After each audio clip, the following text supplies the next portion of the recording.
समन्त चक्रवालेषु अत्रा गच्छन्तु देवता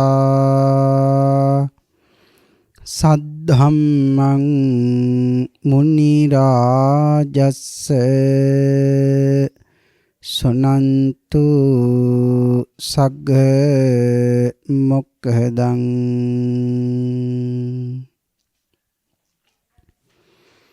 धम्मස්සවන කාලෝ අයං බදන්තා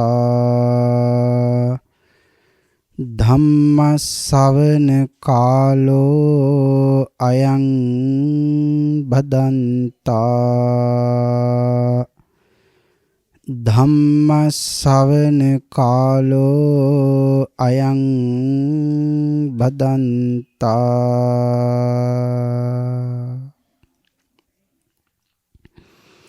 නමෝ තස්ස භගවතෝ අරහතෝ සබ්බ ධම්මේසු අප්පටිහත ඥානචාරස්ස දස බලධරස්ස චතුවේ සාරජ්‍ය විසරදස්ස සබ්බ සත්තුත්තමස්ස ධම්මිස්ස රස්ස ධම්ම රාජස්ස ධම්මස්සාමිස්ස තථාගතස්ස සබ්බඤුනෝ සම්මා සම්බුද්දස්ස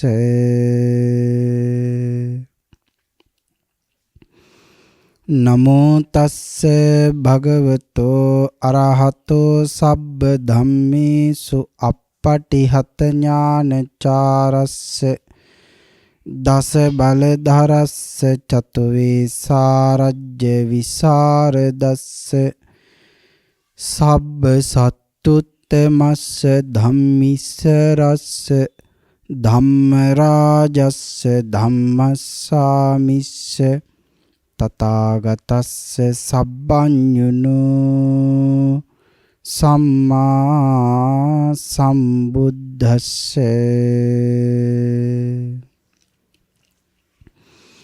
නමෝ තස්ස භගවතෝ අරහතෝ සබ්බ ධම්මේසු අප්පටිහත ඥානචාරස්ස දස බලධරස්ස චතුවේ සාරජ්‍ය විසරදස්ස සබ්බ සත්තුත්තමස්ස ධම්මිස්ස රස්ස ධම්ම රාජස්ස ධම්මස්සාමිස්ස තථාගතස්ස සබ්බඤුනෝ සම්මා සම්බුද්දස්ස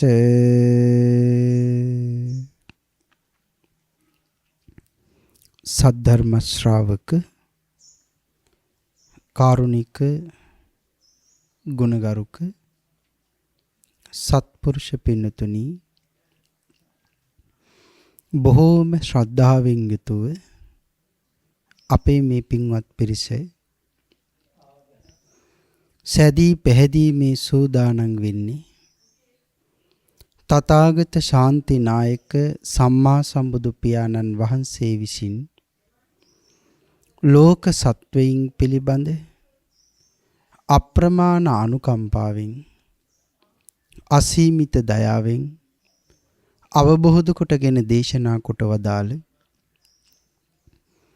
අති උතුම් පරම ගම්බීර ශ්‍රී සද්ධර්ම රත්නයෙන් අබමල් රේණුවකටත් වඩා අඩු බොහොම පුංචි දහම් කොටසක් දේශනය කරවාගෙන ධර්ම ගෞරවයේ පෙරදරි කොටගෙන දේශනාගත ධර්මයේ ශ්‍රවණය කරන්නත් එසේ සද්ධර්ම ශ්‍රවණය කිරීමෙන් ලැබෙන අවවාද අනුශාසනා තම තමන්ගේ ජීවිතවලට එකතු කරගෙන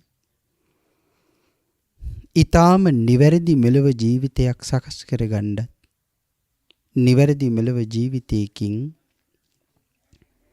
පරලොව සුගතිගාමී වූ ආයතික භවගාමී ජීවිතයකින් සැනසෙන්නත් යන උතුම් වූ බලාපොරොත්තුවත් ඇතිවයි සද්ධර්ම ශ්‍රවණය කරන්නේ මේ සැදී පැහැදී සූදානම් වෙන්නේ.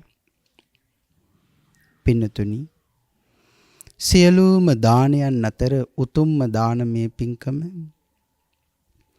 තථාගත ශ්‍රී සද්ධර්ම දානමය පින්කමයි. ඒ බව දේශනා කළේ සුවඳහමන ශ්‍රී මුක ධාතුව විවර කරලා සකල ලෝක සත්වයාටම අනුකම්පා කරපු අපේ උතුම් භාග්‍යවතුන් වහන්සේ. සක් දෙවිඳුන් නැතුළු සක්වලවල් 10000ක දෙවියන්ටයි ඒ කාරණාව පැහැදිලි කළේ. දෙවිඳුනි, මෙලොව ඇති සියලු දානයන් දිනන්නේ තථාගත ශ්‍රී සද්ධර්ම දානයෙන් කියලා පැහැදිලි කළා. එහෙමනම් ධර්ම දානය තමයි දාන මහරජුරු. සියලු දානයන් අතර දාන මහරජුරුවන් වහන්සේ උතුම් තථාගත ශ්‍රී සද්ධර්ම දානය. ඒ උතුම් මහ පිංකම සිදු කරන්නේ අද මේ උතුම් ධර්ම දේශනාව සඳහා දායකත්වයේ ලබා දෙන පින්වත් පිරිස කටයුතු සෝදානම් කළා. තමන්ට විතරක් බණ අහන්න කොයිතරම් ඉඩ තිබුණත් එසේ නොකර අපි වගේ තව බොහෝ දෙනෙක් සුවපත් වේවා. තවත් බොහෝ දෙනෙක් නිවෙත්වා, සැනසෙත්වා, උතුම් නිවන් මඟ අවබෝධ කරගනිත්වා කියන ප්‍රාර්ථනාවෙන් ලෝක සත්වයාටම ධර්මයේ කියා දෙන්නේ. මේ උතුම් ධර්මයේ දානය කරන්නේ ඔබ කටයුතු සෝදානම් කළා. ඒ තුලින් අපේ පින්නතුන් හැමෝම මහා ධර්ම දානපතියන් බවට පත් වෙනවා. පින්නතුනි, භාග්‍යවතුන් වහන්සේ කියලා දුන්න විදිහට සද්ධර්ම ශ්‍රවණය කළ යුතුයි. අනිවර්ණ සූත්‍රයෙන් පැහැදිලි කළා. කෙනෙක් බණ අහන්න ඕනි කොහොමද? මහත් වූ බලාපොරොත්තුවක් හිතේ තියාගෙන. එමනම් මොකක්ද ඒ බලාපොරොත්තුව? මම මේ ශ්‍රවණය කරන සද්ධර්ම දේශනාව තුළින් මගේ හිතේ තියෙන පංච නීවරණ ධර්මයන් යටපත් වේවා.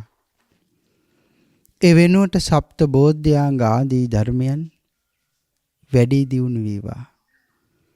මේ උතුම් සද්ධර්ම දේශනාව අතරතුරදීම මට උතුම් මාර්ගයක් ඵලයක් අවබෝධ වේවා කියන ප්‍රාර්ථනාවෙන් යුක්තවම සද්ධර්ම ශ්‍රවණය කළ යුතු බව පියාණන් වහන්සේ අපට කියලා දුන්නා. ආන් එහෙමනම් අද අපි පියාණන් කියලා දුන්න විදිහටම බණ අහමු. මේ උතුම් සද්ධර්ම දානානිසංසයත්, මේ උතුම් සද්ධර්ම ශ්‍රවණානිසංසයත් ඔබ මා විසින් සංසාරයේ පිරුවනම් යම් කුසලයක්, ඒ කුසලානිසංසයත් ඊ타ම ඉක්මන් භවයක ඊ타ම කෙටි කාලයකින් සුඛ සහගත ප්‍රතිපදාවෙන් උතුම් චතුරාර්ය සත්‍ය ධර්මය අවබෝධ කර ගැනීම උදෙසාම පාරමී වේවා කියලා ප්‍රාර්ථනාවන් සිදු කර ගනිමු.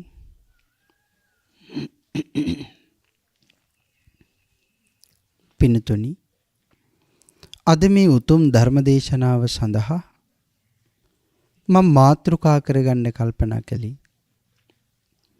පේතවත්තු පාළියේ සඳහන් වෙන කූට විනිශ්චයික පේතවත්තු ආශ්‍රයෙන් ධර්ම කරුණු ටික අපේ පින්තුන්ට කියලා දෙන්න.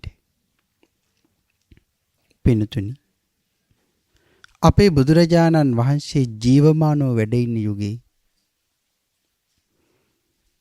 ගිජ්ජකූට පර්වතයේ එක් කාලේ කාශ්මත් නාරද මහා ස්තවීරයන් වහන්සේ වැඩ වාසය කළා. බුදුරජාණන් වහන්සේගේ උතුම් මහ ශ්‍රාවකයෝ සසරින් එතර යන්න කටයුතු සූදානම් කරගන්න ගමන් උන්වහන්සේලා බුදුරජාණන් වහන්සේට කීකරු වෙලා සංසාරයෙන් එතරටපත් වෙන්න කටයුතු කරමින්ම මේ ස්ථානවල වැඩ වාසය කරනවා. ගිජ්ජකූට පර්වතය කියන්නේ බඳු උතුමන්ට තෝතැන්නක් වෙච්ච ස්ථානයක්. අද ගිජ්ජකූට පර්වතයේ හිමම මේ මනුලෝ පිහිටලා තියෙනවා. පින්තුනි, ආයුෂ්මත් නාරද ස්තවීරයන් වහන්සේ ගිජ්ජකූට පර්වතයේ වැඩ ඉන්නකොට යම් රාජකාරී කටයුත්තක් නිසා යම් වැඩ කටයුත්තකට පර්වතයේ බැහැගෙන උන්වහන්සේ පල්ලහැට වැඩම කරනකොට උන්වහන්සේට දකින්න ලැබෙනවා ප්‍රේතෙක්. ප්‍රේත ලෝකේ දුක් විඳින ප්‍රේතෙක්. උන්වහන්සේ මේ ප්‍රේතයව දැකලා අහන්නම හිතෙනවා මොකද්ද කරගත්ත පාප කර්මේ මේ තරම් දුක් විඳින්ද? මොන වාගේ පාප කර්මයක් කරලාද මේ නිරේට ඇවිල්ලා මේ තරම් දුක් විඳින්නේ? අනිත් එක සාමාන්‍ය ප්‍රේතෙක් වගේ නෙමෙයි ඉන්නේ. යම් තරමක සැපේකුත් විඳිනවා, ඒකත් එක්කම දුකකුත් විඳිනවා.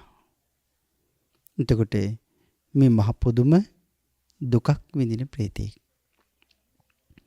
ඒ නිසාම උන්වහන්සේට අහන්න හිතෙනවා ප්‍රේතය මොකද්ද මනුස්ස ලෝකේ ඉන්න කාලේ කරාපු පාප කර්ම කියලා. උන්වහන්සේ ප්‍රේතයට ආමන්ත්‍රණය කරලා ගාථා 4කින් ප්‍රේතයාගෙන් අහනවා, ප්‍රේතේ මුළු ඇඟ පුරාවටම දිව මල් දරනවා. ඒ මල් වල පහස විඳිනවා. හිස්වෙලුම් දරනවා. ජටා මඩලු දරනවා. අත්පා දෙපා බාහුවල සක්වලලු නිම්වලලු ආදී වලලු දරනවා. මුළු ඇඟ පුරාවටම සඳුන් ගල් වලයි ඔබේ ඇඟේ තියෙන්නේ. මුවේ වර්ණයත් ඊටාම ලස්සනයි. මූණ බොහොම ලස්සනයි. ඇඟ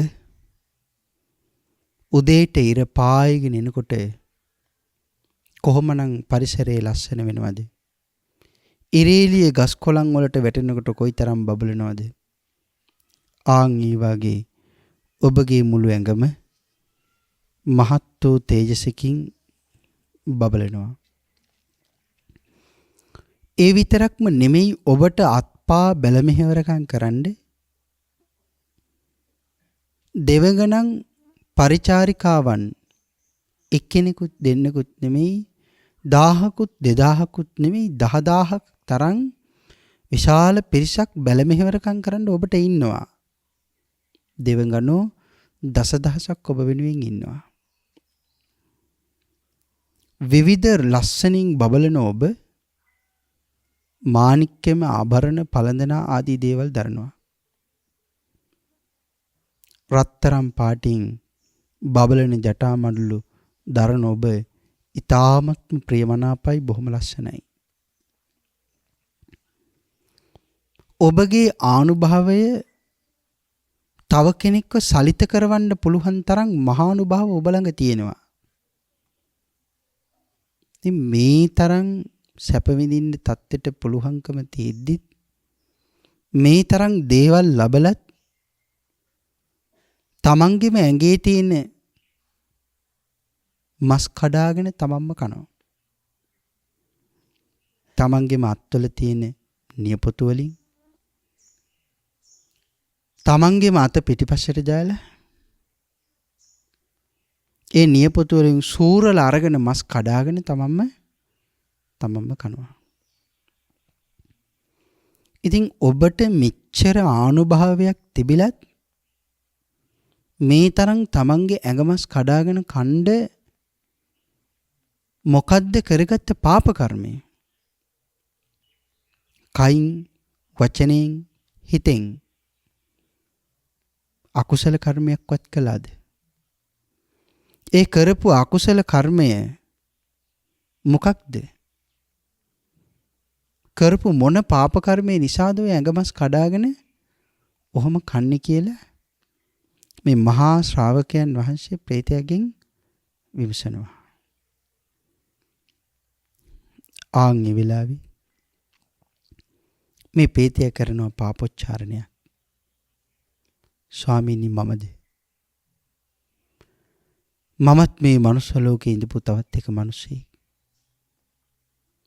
අද ප්‍රේතෙක් වුණාට මමත් සංසාරේ එක මිනිසෙක්. මං කරාපු පාප කර්මය තමයි ෂට බවින්, කපටි බවින්, වංචාවෙන්, අනුන් සතු දේවල් වක්‍රාකාරව පැහැරගනිමින්, බොරු කියමින්, හිස් වචන දොඩවමින් කටයුතු කළා. ඒ විතරක්ම නෙමෙයි ස්වාමීනි, මම අධිකරණ නායකයෙක්. මනුස්ස ලෝකේ ඉන්න කාලේ බිම්බිසාර මහරජුරන්ගේ අධිකරණයේ ඇමතිවරයෙක් මම. මගේ දියුණුව වෙනුවෙන් මං කටයුතු කරනකොට නඩු අවනඩු කළා. අවනඩු නඩු කළා. ඇත්ත බොරුව කළා. බොරුව ඇත්ත කළා. සාධාරණය අසාධාරණය කළා. අසාධාරණය සාධාරණය කළා. ඒක තමයි මම මනුස්ස ලෝකේ ඉදි කරපු පව්. එහෙම සඳහන් කරලා ඊට පස්සේ තමන් කවුද කියලා දක්වනවා. ස්වාමීනි මම බිම්බිසාර මහරජුරුවන්ගේ වෙනසුරුවරේ. බිම්බිසාර මහරජුරුවෝ මාසයකට දින 6ක් සිල් සමාදන් වෙනවා. පින්තුනි, බිම්බිසාර මහරජුරුවෝ කියලා කියන්නේ මගධාධිපති මහරජුරුවන් වහන්සේ. මගධ දේශයේ අධිපතියා. එදා දඹදිව තිබුණු 12 මහා ජනපදයන් අතරේ ප්‍රධානම රටක මහරජුරුවන් වහන්සේ. ඒ තරම් වැඩ රාජකාරී එමටයි. නමුත් කාරණා සඳහන් කරනවා මාසෙට දින 6ක් විශේෂයෙන් උපෝසතේ සමාදන් වෙලා සිල් ආරක්ෂා කරනවා කියලා. එහෙමනම් මෙතන සාකච්ඡා කරන්න කරුණු අපිට හුඟක් තියෙනවා. අපිට නම් කොයිතරම් වැඩ තිබෙනකොට අපි කියන්නේ සිල් රකින්න වෙලාවක් නෑ. පින් කරන්න වෙලාවක් නෑ. අපිට කොහෙන්ද ස්වාමීනි වෙලාව? උදේ ඉඳලා රෑ වෙනකන් දරුවෙක්. උදේ ඉඳලා රෑ වෙනකන් බිරිඳෙක්. උදේ ඉඳලා රෑ වෙනකන් ඥාතීන්ට යුක්ති ධර්ම ඉටු කරන්න. රෑ ඉඳලා එළි වෙනකන් නිදාගන්න තියෙන වෙලාවෙත් වැඩ කටයුතු. අනේ ස්වාමීනි, අපට කොහෙද අමුතුවෙන් දවස පුරාම සිල් ගන්න වෙලාවක්? මේ විදිහට තමයි අපි කතා කරන්නේ. ඒ අපේ අඥානකම කියලා අපිව දන්නේ නැහැ. නමුත් බිම්බිසාර මහරජුරෝ මේ තරම් සිල් සමාදන් වෙනකොට කොයිතරම් සත්පුරුෂ රජෙක්ද තමන්ගේ ඇමතිවරුන්ටත් කතා කරලා කියන ඇමතිවරුනි, ඕගොල්ලෝ සිල් සමාදන් වෙන්න ඕන. එහෙම කියලා තමන්ගේ යටතේ ඉන්න සියලු දෙනාට සිල් සමාදන් වෙන්න කටයුතු සලස්වනවා. තමන්ට විතරක් සිල් ආරක්ෂා කරගෙන තනියම මිදිලා යන්න පුළුවන්කම තිබුණත්, තනියම සංසාරේ මිදෙන්න පුළුවන්කම තිබුණත්, සංසාරේ මහ හුඟක් පින් කරපු අප්‍රමාණ කරුණාවක් හිතේ තියාගෙන ඉන්නේ හැබෑවටම බුද්ධ ශ්‍රාවකයෝ තව කෙනෙකුට ඒකාන්තයෙන් අනුකම්පා කරනවාමයි. ඒකට හොඳම උදාහරණයක් මේ අවස්ථාවේ බිම්බිසාර මහරජුරු තමනුත් සමාදන් වෙන සීලය අනිත් අයටත් සමාදන් වෙන්න, රැකගන්න, ආරක්ෂා කරගන්න කියලා උපදෙස් දෙනවා. සීලේ වටිනාකම කියලා දෙනවා. බලන්න හැබෑම තියෙන සත්පුරුෂකම. හැබෑවටම තියෙන කරුණාව. රජුට අනෝ යන හැම කෙනෙක්වම රජුරෝ විසින්ම පෙහෙවස් සමාදන් කරවන්න කටයුතු කරනවා. එහෙනම් පෙහෙවස් සමාදන් වෙලා මිනිස්සුත් සිල් ආරක්ෂා කරගන්නවා. මේ ඇමති මණ්ඩලයේ අතර අපි ඉහතින් සඳහන් කරන දැන් දුක් විඳින නාරද ස්තවීරයන් වහන්සේට තමන් මොන වාගේ කෙනෙක්ද කියලා හඳුන්වන ඇමතිවරයාත් ඉන්නවා. අධිකරණ නායකයා. කාරණා සඳහන් කළා ස්වාමීනි ආයුෂ්මත් නාරදයන් වහන්සේ මමත් ඒ අතර ඉඳපු එක නායකයෙක්. බිම්බිසාර මහරජුරු හැමදාම සීල් සමාදන් වෙන්න කියලා දින 6 දිම කරුණු සකස් කරලා සිල් පේ කරපුවාම හවස එකතු වුණාම ඊළඟ දවසේ හරි අපි ළඟටත් ඇවිල්ලා අහන්නේ ඔබත් සීල් සමාදන් වුණාද කියලා. සීල් සමාදන් වුණා කියලා කිව්වොත් රජුරු අප්‍රමාණ සතුටු වෙලා නොයෙක් තෑගි භෝග ආදියත් දීලා ඒගොල්ලොන්ව තව තවත් සතුටු කරලා සඳහන් කරනවා ඊළඟ දවසේ තවත් නිවැරදිවම සිල් ආරක්ෂා කරගන්න උත්සාහ කරන්න. කෙනෙක් සිල් සමාදන් වෙන්න බැරුව ගියා ස්වාමීනි කියලා කිව්වොත් සාධාරණ හේතු විමසලා ඒ කෙනාට සීලී ගුණාංග දේශනා කරලා කරුණු කියලා දීලා සිල් රකින්න කෙනෙක් බවට රජුරෝ විසින්පත් කරනවා. එනම් මෙතනම තේරෙනවා බිම්බිසාර මහ රජුරෝ කොයිතරම් අනුකම්පාව තියෙන කෙනෙක්ද කියලා. දවසක් මෙහෙම සිල් සමාදන් වුණාම සිල් පේවෙලා සිල් ආරක්ෂා කිරීම නිමා කරපුවාම බිම්බිසාර මහ රජුරෝ තමන්ගේ ඇමති මණ්ඩලය ළඟට ගිහින් අහනවා ඔබත් සිල් සමාදන් වුණාද කියලා. ඇමති මණ්ඩලයේ ඉන්න බොහෝ දෙනෙක් එදා මාලිගාවට රැස් වෙලා ඉඳපු සියලු දෙනා පිළිතුරු දෙනවා ඔව් ස්වාමීනි මහරජුරුවන් වහන්සේ ඔබ වහන්සේ වගේම අපිත් සිල් සමාදන් වුණා. ඔබ වහන්සේ වගේම අපිත් සිල් ආරක්ෂා කළා. ඔබ වහන්සේ වගේම අපිත් රත්නත්‍රයේ පිහිට කරගෙන පරලෝක ගැන කල්පනා කරනවා ස්වාමීනි. මේ විදිහට පිළිතුරු දෙනකොට රජුරවන්ට ඇති වුණ ප්‍රීතිය මහා පුදුමාකාර ප්‍රීතියක් රජුරවන්ට ඇති වෙන්නේ. එක එක්කෙනාගෙන් ආහා යනකොට හැමෝම දෙන්නේ පිළිතුරු ඔව් අපිත් සිල් සමාදන් වෙනවා කියලා. ඊළඟට මේ අධිකරණ නායකයාගේ අවස්ථාවත් ආවා. ඒ කෙනාගෙන් ඇහුවා ඔබත් සිල් සමාදන් වුණාද කියලා කිව්වහම ඔව් ස්වාමීනි කියලා කිව්වා. රජුරෝ සතුටු වෙලා කරුණු සඳහන් කරලා නැවත රජුරෝ ඇමතිවරු ළඟින් පිටත් වෙලා යන්න ගියා.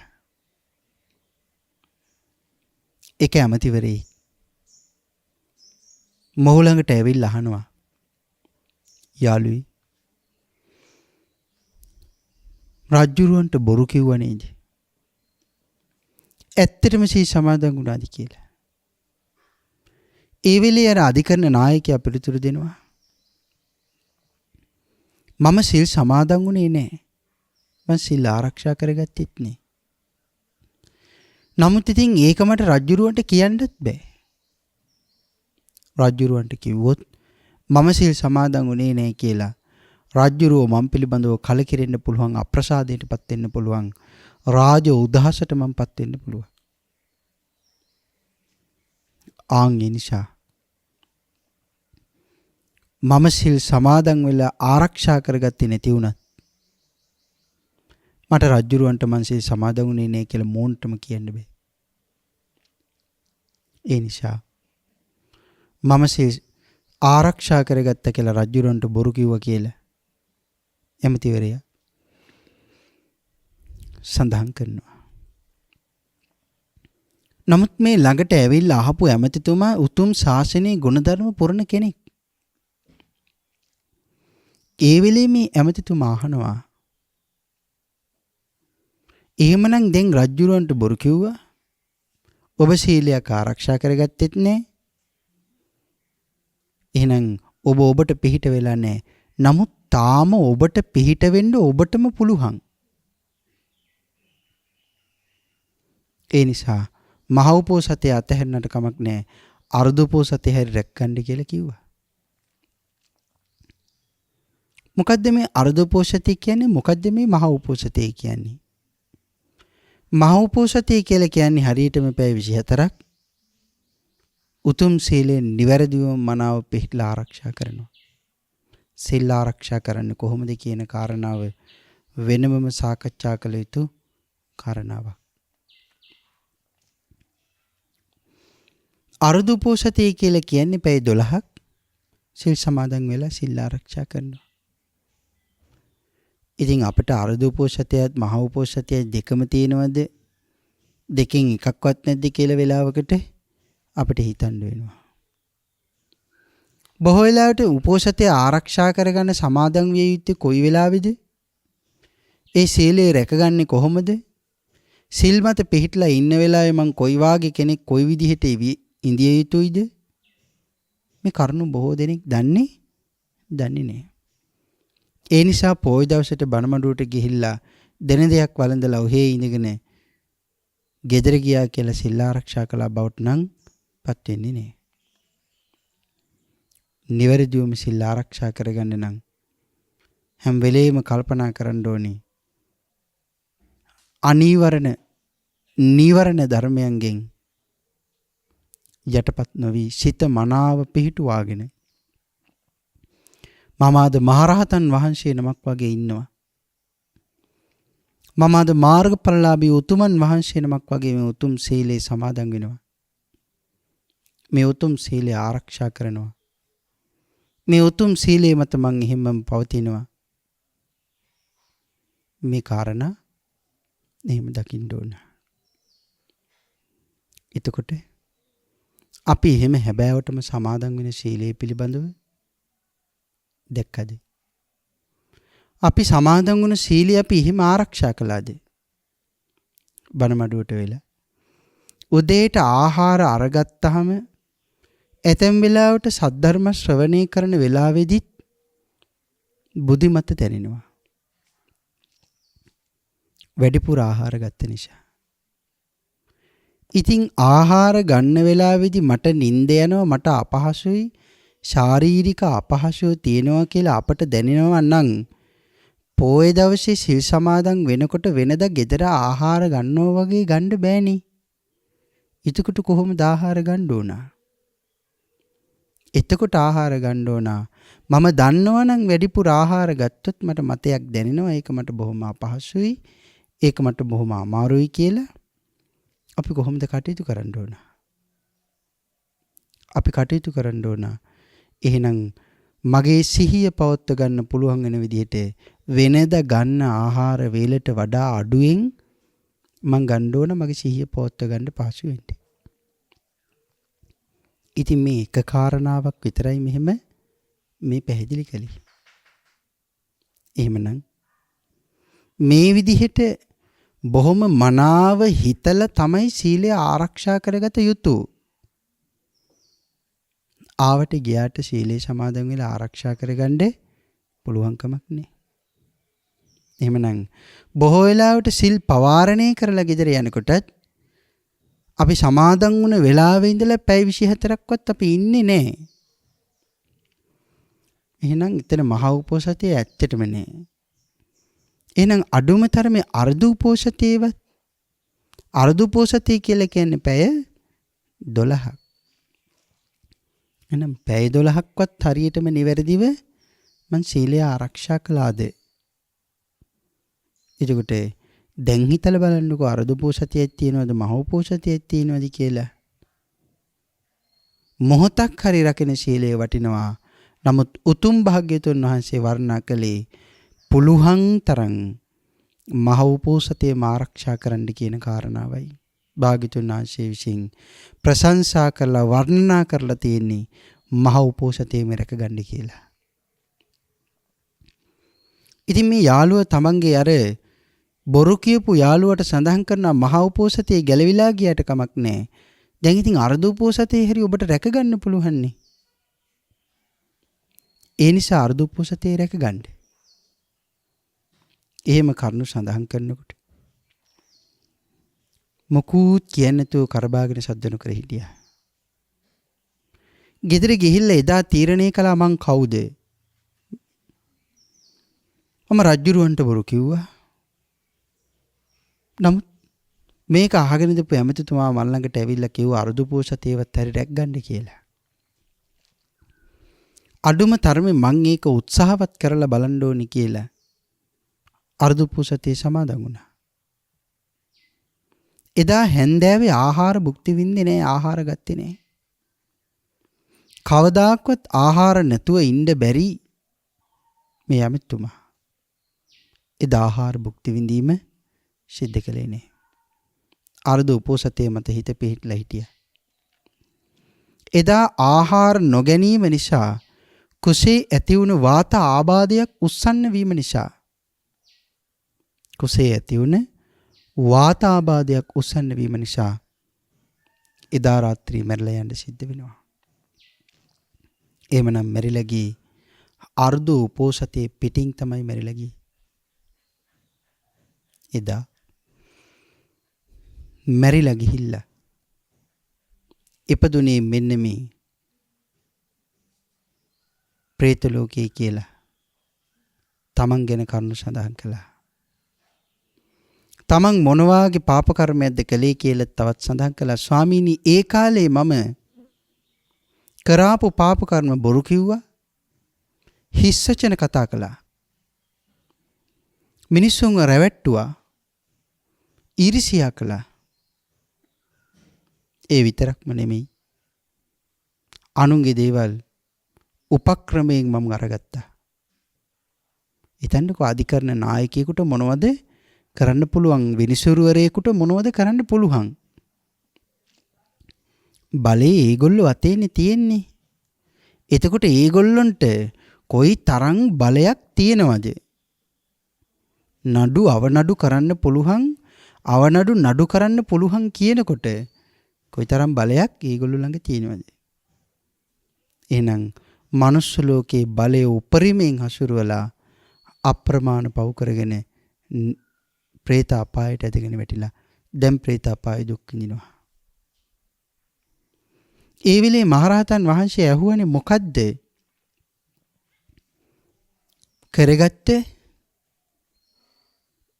පව පිටමස් කඩාගෙන කණ්ඩත් ඉහත සඳහන් කළ පුදුමාකාර ශෝභාවමත් භාවයක් ලබන්නත් මේ තරම් ලස්සනක් ලබන්නත් මේ තරම් සැපයක් ලබන්නත් කරාපු පින මොකද්ද කියලා. ඒ වෙලේ මේ ප්‍රේතය සඳහන් කරනවා ස්වාමීනි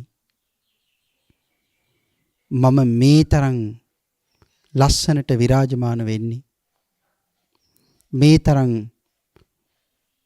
ලහිරු වර්ණයෙන් බබලන්නේ, මේ තරම් සේවක සේවිකාවන් දසදහස් ගණන් මංගාවේ ඉන්නේ, මුළු ඇඟම සුවඳවත් වෙන්නේ, මුළු ඇඟ පුරාවටම මනා ලස්සන ලෙස පිරිපුන් ආභරණ දරන්නේ. ස්වාමීනි අර්ධ උපෝසතේ මං මොහොතක් රැකපු නිසා, අර්ධ උපෝසතේ ආරක්ෂා කරපු නිසා මෙහෙම මම සැපයක් භුක්ති විඳිනවා. ස්වාමීනි මගේ ඇඟේ තියෙන පිටමස් මගේ අත් දෙකෙන් මං කඩාගෙන කන්නේ වෙන මොනවත් නිසා නෙමෙයි. ස්වාමීනි මම මනුස්ස ලෝකේ ඉන්න කාලේ කරපු කූට උපක්‍රම කුමන්ත්‍රණ නිසා, හිස් වචන බොරු වචන කතා කරපු නිසා, අනුන්ව රවට්ටාපු ඊර්ෂ්‍යාකම් කරපු නිසා. එමනම් මෙතන අපට මේ කරුණු සඳහන් කරනකොට අපට තේරෙනවා අපි කරන හොඳ අපට විපාක දෙන්නේ කොහොමද?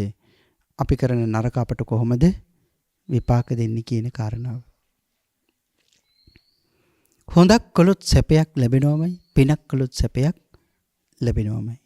පවක් කළොත් දුකක් ලැබෙනවමයි කියන කාරණාව දැන් අපි මනාව දන්නවා. පුංචි කාලේ ඉඳලා උප්පත්තියෙන් බෞද්ධ යන උතුම් ලාභය ලබාපු අපිට උප්පත්තියෙන් බෞද්ධ කෙනේ උතුම් ඔටුන්න අම්මයි තාත්තයි අපේ ඔළුව උඩ තියෙනකොට පුංචි කාලේ ඉඳලා සම්මා සම්බුද්ධ ශාසනයේ දායාදේ ලබාපු ඕගොල්ලෝ මම කෙනෙක් පවක් කළොත් දුක් විඳින්න වෙනවා, පිනක් කළොත් සැප විඳින්න වෙනවා කියන කාරණාව පුංචි කාලේ ඉඳලම අපි දැනන් හිටියා.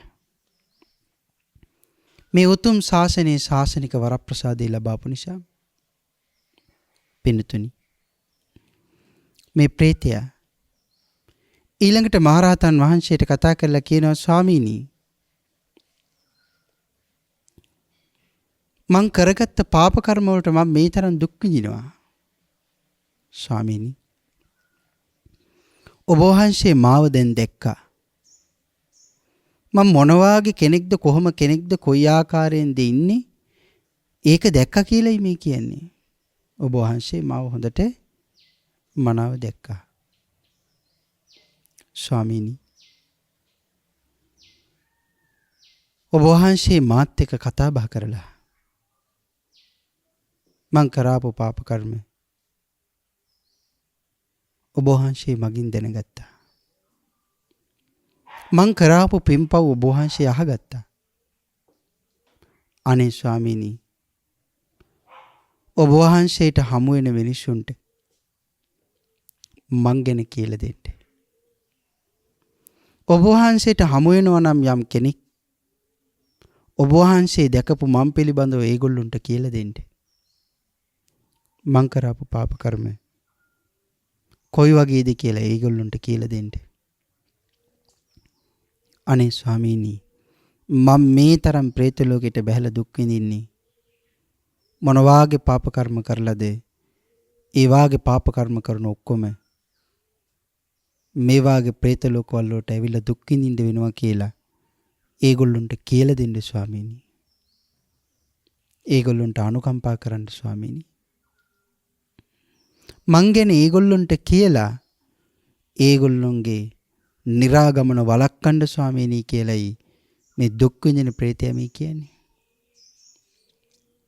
එමනම් හිතන්නකො പ്രേත ලෝකෙට ගිහිල්ලා දුක් විඳිනකොට එතන දන්නව මොන වාගේ පාප කර්ම කරලාද මම මෙතෙන්ට ඇවිල්ලා මේ දුක් විඳින්නේ.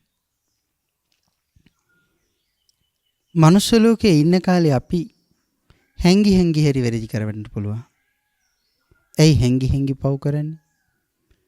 අනිත් අයට අපි කරන පාප කර්ම පේන්නේ නැහැ කියලා හිතලා. ඒ නිසා හැංගි හැංගි හරි අපිට පව් රැස් කර ගන්න පුළුවන්. හැංගි හැංගි හංග හරි මුළු ලෝකෙටම හොරෙන් හරි හොඳ නැති වැඩ කරලා නරක වැඩ කරලා දවසක මං සතුටු වෙන්නත් පුළුවන්.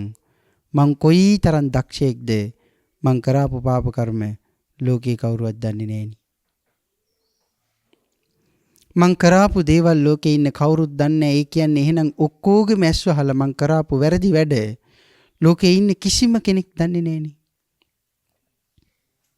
එහෙනම් මම කරපු වැරදි වැඩ කොයිතරම් බුද්ධිමත් විදිහටද කළේ කියලා එහෙම කල්පනා කරන්න පුළුවන්. එහෙම හිතලා බොහෝ වෙලාවට බොහෝ අය සතුටු වෙනවා. නමුත් මේ උතුම් ශාසනය තුල සඳහන් කරලා තියෙන්නේ හැංගි හැංගි හංග කොයිතරම් වැරදි වැඩ කළත් විපාකේ ආපු දවසට විඳින්න වෙනවාමයි. අලුයට හැංගිලා තියෙන ගිනි පුපුර වගේ. දවසක ඉස්මතු වෙනවා.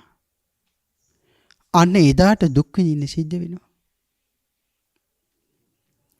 එහෙමනම් මෙතන සඳහන් කරන්නේ මනුස්ස ලෝකෙට ඔබ වහන්සේ වැඩම කරපුවාම මිනිස්සු අතරට වැඩම කරපුවාම මං ගැන කියලා ඒගොල්ලොන්ව පවෙන් දුරස් කරන්න ස්වාමීනි.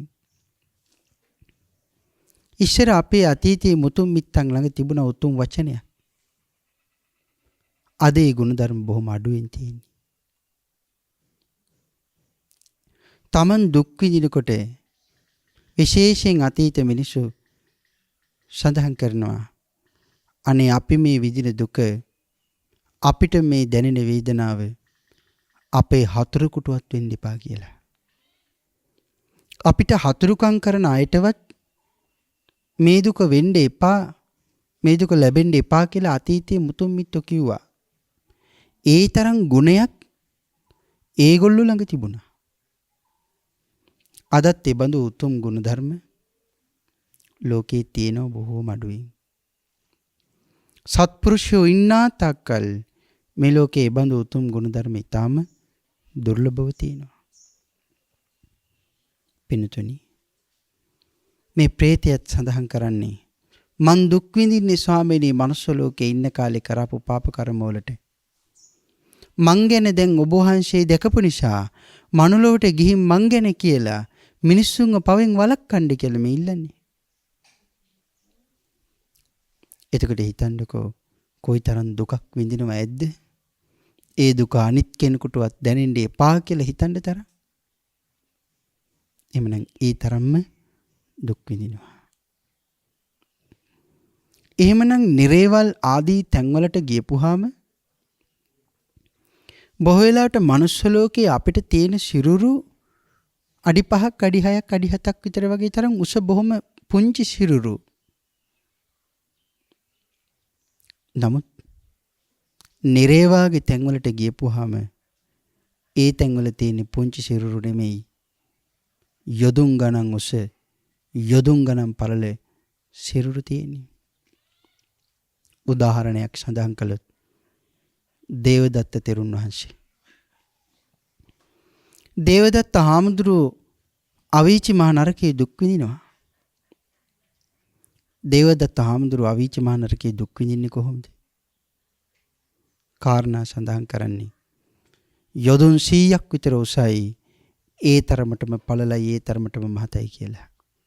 මනුස්ස ලෝකේ කොයිතරම් සිරුරක් දරන්නේ නැද්ද? නමුත් නිරේට ගියපුවාම නිරේ යොදුන් 100ක් විතර.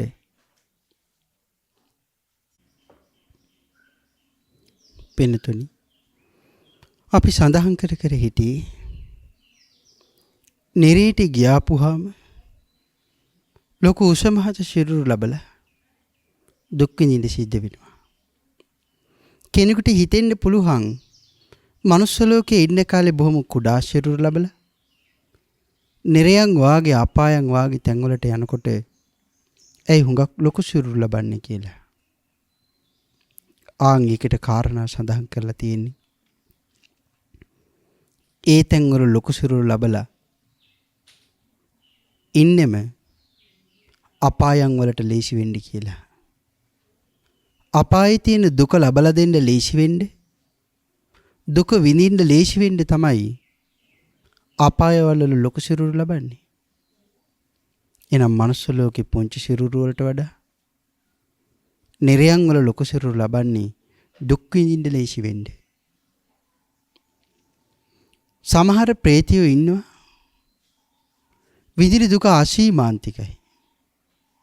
මේ අපි කතා කරන කූට විනිශ්චයක ප්‍රේතයට වඩා අප්‍රමාණ දුක් විඳින ප්‍රේතයෝ ඉන්නවා. සමහර ප්‍රේතයෝ යොදුන් 25ක් විතර උසයි.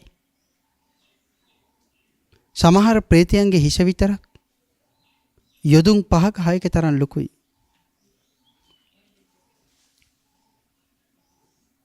උඩ කේශාන්තයේ ඉඳලා නියාග දක්වාම පල්හැට පිච්චෙනවා. නියාග ඉඳලා කේශාන්තයේ දක්වා ආයි යට ඉඳලා උඩට පිච්චෙනවා. ශරීරයේ ඒකාංශයක ඉඳලා ආයි තවත් අංශයක් දක්වා පිච්චෙනවා.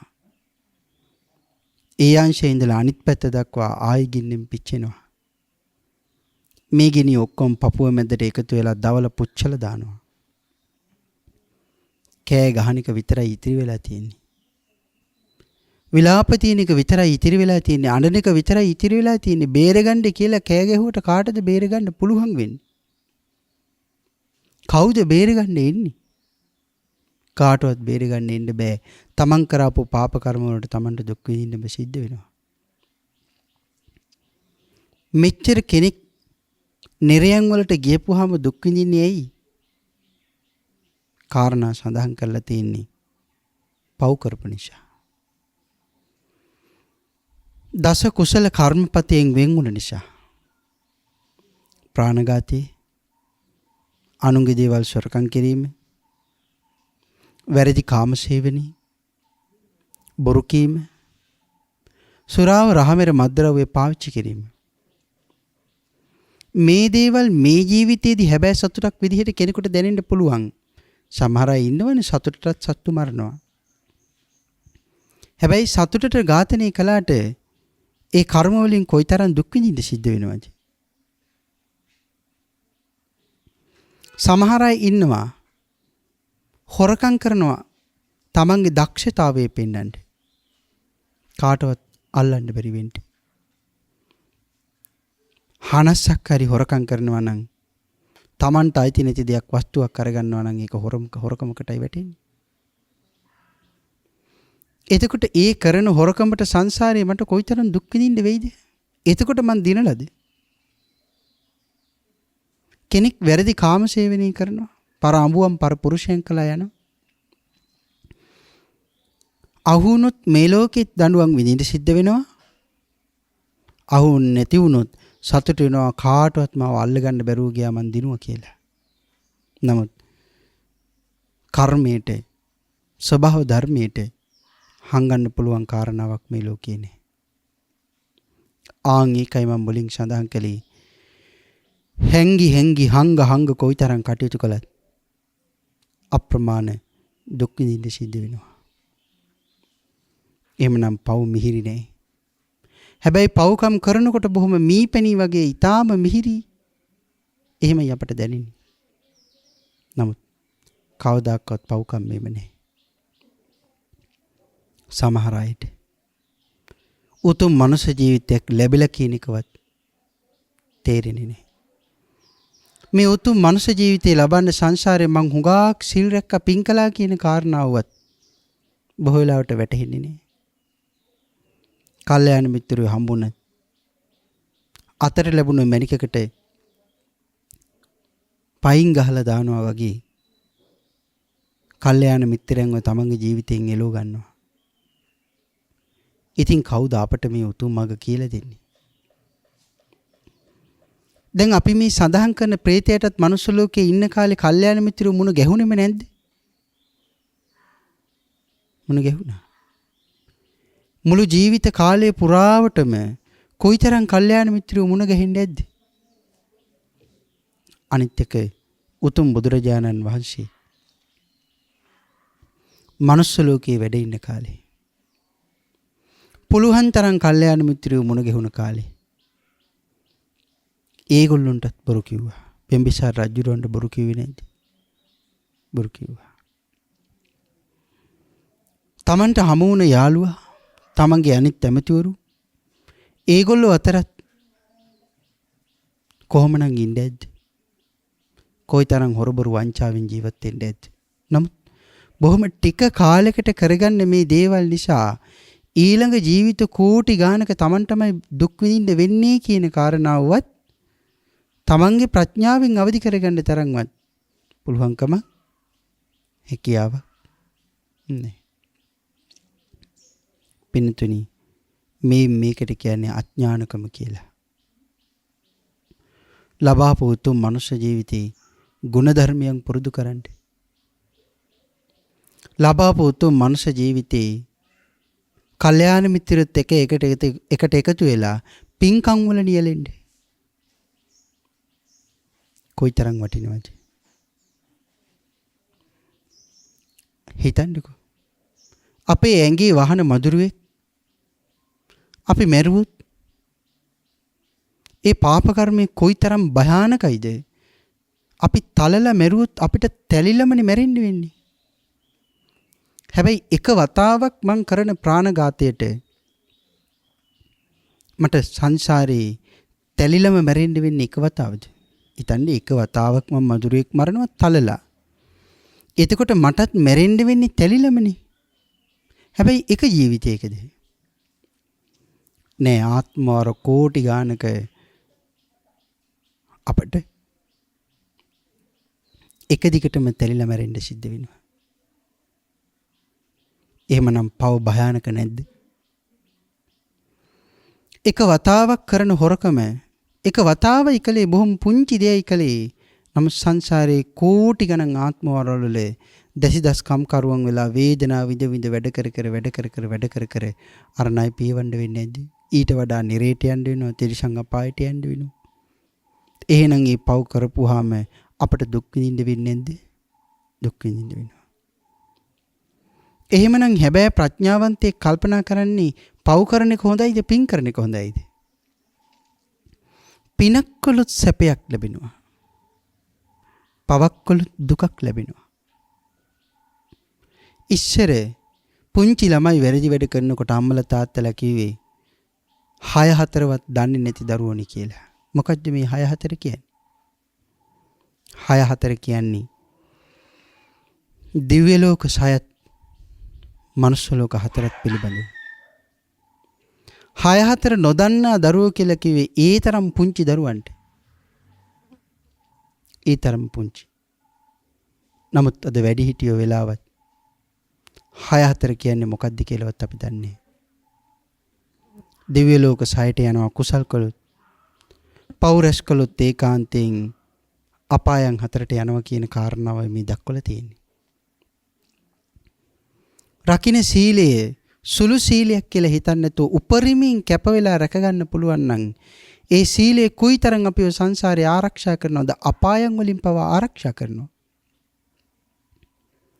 ඒ තරම් ආරක්ෂාවක් අපට සැලසලා දීලා තියෙනවා. අපේ ශාසනයේ හිටියා පුංචිම ඇවතක්වත් සිද්ධ කරගත්තේ නැති මහා ශ්‍රාවකයන් වහන්සේලා ඒ තරම් ජීවිත පරිත්‍යාගයෙන් උතුම් සිල් ආරක්ෂා කළා. එක ස්වාමින් වහන්සේ නමක් හිටියා. කැලේ ඇතුලේ භාවනා කරන්නේ.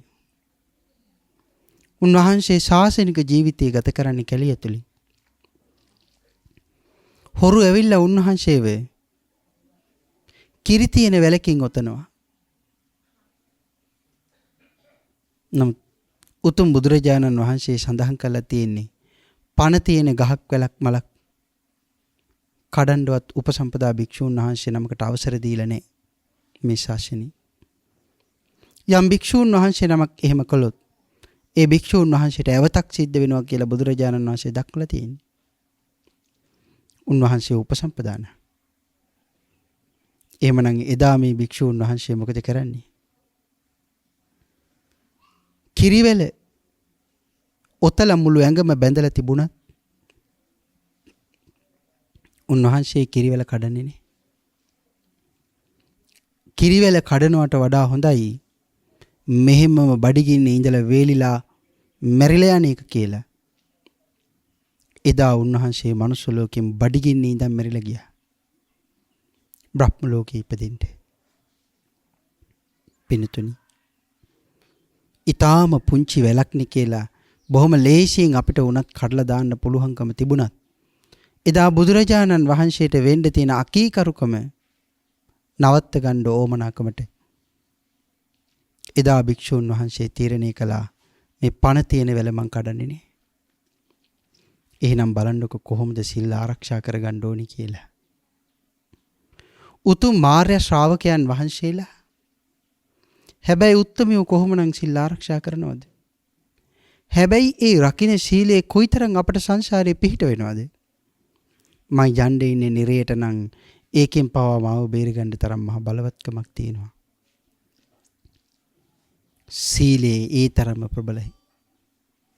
කාරණා සඳහන් කරලා තියෙන්නේ මහා සාගරයේ මැද්දේ අනතුරකටපත් වුනොත් රත්නත්‍රේ නිවැරදිවම සරණ ගිහිල්ලා උතුම් සීලය ආරක්ෂා කරන කෙනෙක් මහා ජලකඳක් සුනාමියක් ගලාගෙන ආවත් නිවැරදිවම රත්නත්‍රේ සරණ ගියපු ශ්‍රාවකෙක් නම් උතුම් සීලයක පිහිටලා සිල් ආරක්ෂා කරන කෙනෙක් නම් දෙමව්පියන්ව ආරක්ෂා කරගන්න දෙමව්පියන්ට යුතුයකම් ඉටු කරන ඊටාම ගුණධර්ම තියෙන කෙනෙක් නම් මහා සාගරයට අධිපති මණිමේකලා දෙවඟන විසින් බේර ගන්නවා කියලා සඳහන් කරලා තියෙනවා. සතරවරම් දෙව් මහරජ දරුවන් විසින් තමයි මණිමේකලා දේවගණව මහා සාගරයට අධිපති දේවගණ කියලා පත් කරලා තියෙන්නේ. එයි සිල් රකින්න ගුණධර්ම දරන හැබෑ බුද්ධ ශ්‍රාවකෙක්, හැබෑ කෙනෙක්, හැබෑ ශීලවන්තයෙක්, හැබෑ ගුණවන්තයෙක් මහා සාගරයේ මැද්දේ හැරි අනතුරකටපත් වුනොත් ජීවිතයේ තීරණය කරන තැනකට පවා ආවොත් ඒ පණකෙන්ද බේරගන්න. ඒ පුජ්‍යලයව බේරගන්න මහා සාගරයෙන් පවා කටයුතු සිද්ධ වෙනවා. එහෙමනම් හිතන්න සිල් ආරක්ෂා කරන කෙනෙකුට ගුණධර්ම තියෙන කෙනෙකුට කොයිතරම් ආරක්ෂාවක් තියෙනවද? අපි අහලා තියෙන යක්ෂයෝ අමනුෂ්‍යයෝ යක්ෂයෝ අපිට කරදර කරනවා කියලානේ. නමුත් සඳහන් කරලා තියෙනවා යක්ෂයෝ විසින් ගුණධර්ම දරන දරුවන්ව ගුණධර්ම තියෙනවනම් උතුම් ධර්මතා තියෙනවනම් සත්පුරුෂ ගතිගුණ ගුණාංග තියෙනවනම් හිතකය වචනේ පවා පිරිසුදුයි නම් යක්ෂයෝ රාක්ෂයෝ වගේ අය පවා ඒගොල්ලොන්ට හිරිහැර කරදර කරන්නේ කියලා සඳහන් කරලා තියෙනවා. සීලයක පිහිටලා රත්නත්‍රේ සරණ ගිහිල්ලා උතුම් ගුණාංග මත පිහිටලා තියෙනවා නම් අමනුෂ්‍යව පවා ආශිර්වාද කරනවා. ඒගොල්ලොන්ගෙන් ඈත් වෙලා යනවා කියලා මේ දක්වන්නේ. එහෙනම් අපේ පින්නතුන්ට දැන් තේරෙනව නේද? සිල් ආරක්ෂා කරපුවාම මෙලොවත් ආරක්ෂා වෙනවා, පරලොවත් ආරක්ෂා වෙනවා, මුළු සංසාරගත ජීවිතේමත් ආරක්ෂා වෙනවා. මේ තුනම ආරක්ෂා වෙනවා. මෙලොවත් ආරක්ෂා වෙනවා, පරලොවත් ආරක්ෂා වෙනවා. රකින්නා වූ උතුම් සීලය තුළ මුළු සංසාරගත ජීවිතේම සුවපත් වෙනවා. එහෙමනම් සීලයේ අති උතුම් කාරණාවක්. එදා සිල් රැකලා අරුදු උපෝසතේ රැකලා මේ තරම් සැප විඳින තැනකට ආවනම් ප්‍රේතෙක් නමුත් මහ උපෝසතේ රැකනම් කොහොමනම් සැප විඳින තැනකට එන්න ඕනේද? නමුත් ප්‍රේත ලෝකේ දුක් විඳින්නේ පුළුවන් තරම් තමන්ගේ බලපූර්ව අහංකාරකම් පෙන්වන්න ගිහිල්ලා පුළුවන් තරම් අනුන්ගේ දුක් විඳලා හරි හම්බ කරගන්න දේවල් කඩා වඩාගෙන කාලා බීලා නඩු අවනඩු කරලා අවනඩු නඩු කරලා සාධාරණේ අසාධාරණේ කරලා අසාධාරණේ සාධාරණේ කරලා මනුස්ස ලෝකයේ එහෙම යජබුණා. නමුත් ඉතින් අමතක වෙන කාරණාව දවසක මෙරලා යන්න වෙනවා. අන්න එදාට අප්‍රමාණ දුක් විඳින්න වෙනවා. එහෙමනම් හිත, කය, වචනේ මේ දොරවල් තුනම ආරක්ෂා කර ගැනීමෙන් සැපයක්මයි අපට ලැබෙන්නේ කියන කාරණාව මෙතන මනාව පෙන්නලා තියෙනවා. හිත ආරක්ෂා කළොත් පව් සිද්ධ වෙන්නේ. හිතෙන් වෙන්න තියෙන පව් ටික නතර වෙනවා. කය ආරක්ෂා කළොත් කයෙන් වෙන්න තියෙන පව් ටික නතර වෙනවනේ. වචනේ ආරක්ෂා කළොත් වචනයෙන් වෙන්න තියෙන පව් ටික නතර වෙනවා. කෙනෙකුට හිතෙන්න පුළුවන් හිත, කය, වචනේ ආරක්ෂා කරන එක බොහොම අමාරු කාරණාවක් කියලා. හැබැයි උතුම් භාග්‍යතුන් වහන්සේ පිළිබඳව ශ්‍රද්ධාවක් තියෙනවා නම් සිල් ආරක්ෂා අමුතුවෙන් කරනවට වඩා ඉබේටම සිල් රැකෙනවා කියලායි දක්වන්න ඕනේ. බලෙන් සිල් රකින්න ඕනේ. ඉබේ සිල් රැකෙනවා. උතුම් රත්නත්‍රයේ කෙරෙහි අප්‍රමාණ පැහැදීමක් තියෙනවනේ. එහෙමනම් උතුම් මනුස්සලාභයක් ලැබලා අපට ලැබිලා තියෙනවා මේ උතුම් ශාසනයෙන් පුරාගත යුතු ගතිගුණ, පුරාගත යුතු සිල්, පුරාගත යුතු පුණ්‍ය කර්ම. කල්යාණ මිත්‍රයන් හම්බුනාම අතහැර ගන්න නැතුව කුසල් වැඩන්න. ඔබයි මමයි මෙහෙම බණ අහනකොට අපත් මෙහෙම සද්ධර්මයේ දේශනා කරනකොට කෝටි ගණන් නිරේවල් වලට වැටලා තාම දුක් විඳිනවා. මනුස්ස ලෝකයේ ඉන්නේ තාම සුළු පිරිසක්. මනුස්ස ලෝකයේ ඉන්නේ තාම සුළු පිරිසක් නම් නිරේවල් වල ඉන්න පිරිස කොයි වගේද? යොදුන් 1,68,000 කුස මහා මේරු පර්වතයේ තරම් පිරිසක් නිරේවල් වල වැටලා දුක් විඳිනකොට ඒ මහා මේරු පර්වතයේ පාමුල තිබ්බ බොහොම පුංචි වැලි කැටයක් තරම් ඊටාම සුළු පිරිසක් මේ මනුස්ස ලෝකේ තාම ඉන්නවා. ඒ සුළු පිරිස අතරත් ඊ타මත්ම සුළු පිරිසකට මේ උතුම් ධර්මය අපට කියලා දෙන්නේ උතුම් අවස්ථාව ලැබිලා. ඒ නිසා මේ ලබාපු උතුම් මනුෂ්‍ය ජීවිතයේ සාධාරණයක් ඉටු කරගන්න. තමන්ට තමන් ආදරේ නම් සිල් රැකගන්න, පින් කරගන්න, කුසල් වඩා ගන්න. ලැබුණ අවස්ථාවේ හොයාගෙන ගිහිල්ලා හරි රත්නත්‍රය පුදන්නේ. බුදුන් පුද පුදා සසරින් එතර යන්න. හිත සනස ගන්න කටයුතු කරගන්න. මනුස්ස ලෝකයෙන් പ്രേත ලෝකයේ වගේ තැන්වලට ගිහිල්ලා ඒ තැන්වල ඉපදිලා දුක් විඳිනකොටයි තේරෙන්නේ මට කොයිතරම් දුක් විඳින්න සිද්ධ වෙනවද කියලා. ආන් එහෙමනම් නිරේවල් වලින් ගැලවෙන්න කැමති නම් භාග්‍යතුන් වහන්සේට කීකරු වෙනවා හැර වෙන පිරිසරණක් මේ ලෝකේ ලබන්න කාටවත් නැහැ. එනම් භාග්‍යතුන් වහන්සේට කීකරු වෙන්න. බුදුරජාණන් වහන්සේ පුද පුදා මේ සසරින් එතර යන්න. බුදුරජාණන් වහන්සේ සතුටු වෙන ආකාරයේ ජීවිතයක් ගත කරන්න මේ ලැබුණ අවස්ථාවෙන් ප්‍රයෝජන ගන්න. ඔබ දන්නා මේ උතුම් ධර්ම කරුණු ටික තව තවත් අයට කියලා දෙමින් ඔබත් ධර්මදරයෙක් වෙමින් අනිත් අයවත් ධර්මදරයින් බවට පත් කරන්න. ගිනි ගන්න ලෝකයක නිවෙන්න වුන් බිහි කරන්න. ඔබ සියලු දෙනාට මේ උතුම් ධර්ම දේශනාව මහත් වූ උපකාරයක් බවට පත් වේවා කියලා ආශිර්වාදයන් සිද්ධ කරනවා. පින්තුනි, අද මේ උතුම් ධර්ම දේශනාව සඳහා පින්බර දායකත්වයේ සපයන්නට යෙදුණි. මෙම උතුම් ධර්මදේශනය ප්‍රඥා නාලිකාව තුළින් විකාශනය කිරීම සඳහා සෑදැහැති දායකත්වයේ ලබා දෙනු ලබන්නේ අනෝමා කුරේ පින්වත් මහත්මිය ඇතුළු දූ දරුවන් විසින් උතුම් අරමුණු වශයෙන් සඳහන් කරන්නේ 2022 අප්‍රේල් මාස 28 වෙනි දිනට 30 වන ජන්මදිනයේ යෙදෙන සෙරණිඳු දමින්න පුතණුවන්ට සහුරාට රත්නත්‍රි අනන්ත ගුණ බලයෙන් නිදුක් නිරෝගී සුවපත් භාවයේ සහ දීර්ඝායුෂ සම්පන්නිය ලැබේවා කියලා ප්‍රාර්ථනාවන් සිදු කරනවා. ත්‍රි හේතුක ප්‍රතිසන්දියක් ලබන්නත් උතුම් වූ ක්ෂණ සම්පත්තියක් ලබන්නත් ඊ타ම ඉක්මන් භවයකදී චතුරාර්ය සත්‍ය ධර්මය අවබෝධ කර ගැනීම පිණිස මේ කුසල් හේතු වාසනා වේවා කියලා ප්‍රාර්ථනාවන් සිදු කරනවා.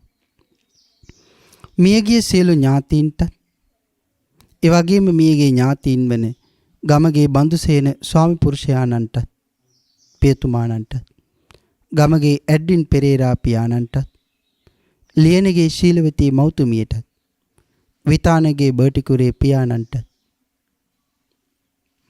රොසලින් ජයවර්ධන මෞතුමියට අමතරව සංසාරගත සියලු ඥාතීන්ට කල්යාණ මිත්‍ර හැම දිනාටම මේ උතුම් සද්ධර්ම දාණයෙන් ජනිත වෙන සියලු කුසල් අඩුනතු ආනුමෝදන් වේවා.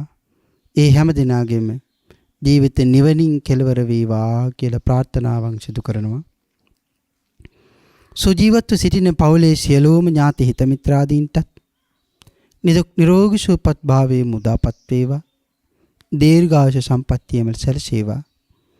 හැම දිනාටම උතුම් ධර්මාවබෝධයේ පිණිසම මේ උතුම් ධර්ම දානමය කුසලයේ හේතු වාසනා වේවා. ගෞරවනීය දේශකයාණන් වහන්සේටත් පුණ්‍යානුමෝදනාවන් සිදු කරනවා. මාහට අනුමෝදන් කළ සියලු කුසල් උතුම් ප්‍රෞර්ජාලාභේ ලබා දුන් ගුරුවරුන්ට උතුම් සාසනික ගමන් මඟ කියා දුන් පූජනීය කෝරළයාගම සරණතිස්ස මගේ පින්තුන් වහන්සේට සියලුම ආචාර්යෝත්තමයන්න් වහන්සේලාට ප්‍රාචාර්යෝත්තමයන්න් වහන්සේලාට නිශ්‍රයාචාර්යෝත්තමයන්න් වහන්සේලාට කල්යාණ මිත්‍රෝත්තමයන්න් වහන්සේලාට අපරස් කළ එක්කල කුසල් අඩුනතු අනුමෝදනා සිද්ධ කරනවා. මේ උතුම් ශ්‍රී සද්ධර්මයේ ශ්‍රවණය කරන ලංකාවාසී ලෝකවාසී හැම දිනාටම මේ කුසල් අඩුනතු අනුමෝදන් වේවා. සම්මා දිට්ඨිගත දිව්‍ය රාජීන් බ්‍රහ්ම රාජීන් වහන්සේලා මේ කුසල් අඩුනතු අනුමෝදන් වේවා. ප්‍රඥා නාලිකාවේ කාර්ය මණ්ඩලයේ සියලු දෙනාටම මේ කුසල් අඩුනතු අනුමෝදනා සිදු කරන අතර මේ උතුම් ධර්ම දානමය පින්කම සිදු කරන අනෝමා කුරේ පින්වත් මහත්මිය ඇතුළු දූ දරුවන්ට රත්නත්‍රි අනන්ත ගුණ බලයෙන් නිදුක් නිරෝගී සුවපත් භාවයේ මුදාපත් වේවා. තමන්ට වගේම තව බොහෝ දෙනෙකුට සසරින් එතරටපත් වෙන්න මම පෙත් කියා දෙන්නේ. අනෝමා කුරේ නෝන මහත්මිය තුළ දුවා දරුවන්ට තව තවත් මේ උතුම් ශාසනයේ ගුණ පුරන්න ශක්තිය, ධෛර්යය, වාසනාව, භාග්‍ය උදාපත් වේවා. පින් අනුමෝදන් කළ සියලුම දෙනාට පුණ්‍යානුමෝදනා වේවා. රත්නත්‍රි ආශිර්වාදයේ ප්‍රාර්ථනා කළ සියලුම දෙනාට රත්නත්‍රි අනන්ත ආශිර්වාදයේ උදාපත් වේවා. ඊ타ම ඉක්මන් භවයක ඊ타ම කෙටි කාලයකින් සුඛ සහගත ප්‍රතිපදාවෙන් උතුම් මාර්ය ධර්ම අවබෝධයෙන් ශනසෙන්ද මේ උතුම් කුසලය මගේ භාග්‍යවතුන් වහන්සේගේ ආශිර්වාදයෙන් පාරමී ධර්මයන් බවටම පත් වේවා කියලා ප්‍රාර්ථනාවන් සිදු කරනවා.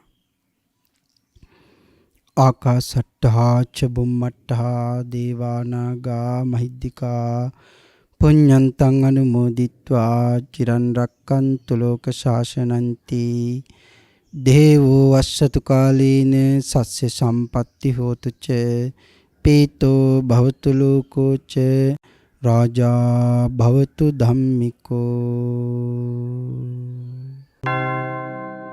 රාගක්ඛයෝ නිබ්බානං